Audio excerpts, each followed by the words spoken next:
অমিত চন্দ্রকে ফাঁসি দিয়ে We want justice. We want justice. Justice is not right. Justice is not right. Justice is not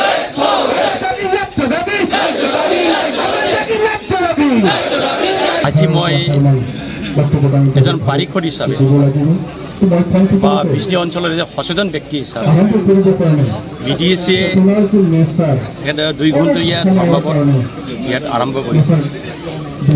ইয়াত ময়ো নিজেই আৰু অঞ্চলবাসী ৰাইজে স্বতঃস্ফূৰ্তভাৱে আজি আন্দোলনত বা মানে বিচাৰ সোনকালে লাগে বুলি দাবী কৰিছে, ইয়াত অংশগ্ৰহণ কৰিছে।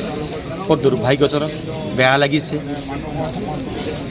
আমি এটাই দাবী কৰিছোঁ যে এই 3জন মাৰ্ডাৰাৰক অতি শীঘ্ৰে আইনগতভাৱে ফাষ্ট ট্ৰেকত বিচাৰ কৰি পেলাই তেওঁলোকক 3জনক অতি সোনকালে ফাঁচি দিয়াৰ ব্যৱস্থা কৰিব লাগে বুলি আমি দাবী কৰিছোঁ।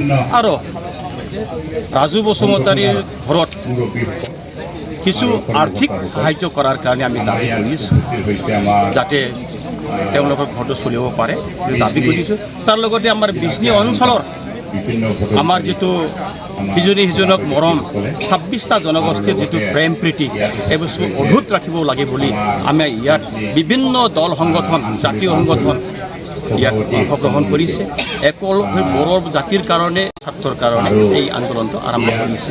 গতিকে ময়ো দাবী কৰিছোঁ অতি শীঘ্ৰে ফাষ্ট ট্ৰেকৰ দ্বাৰা তেওঁলোকক শাস্তিবিহীন কৰিব লাগিব।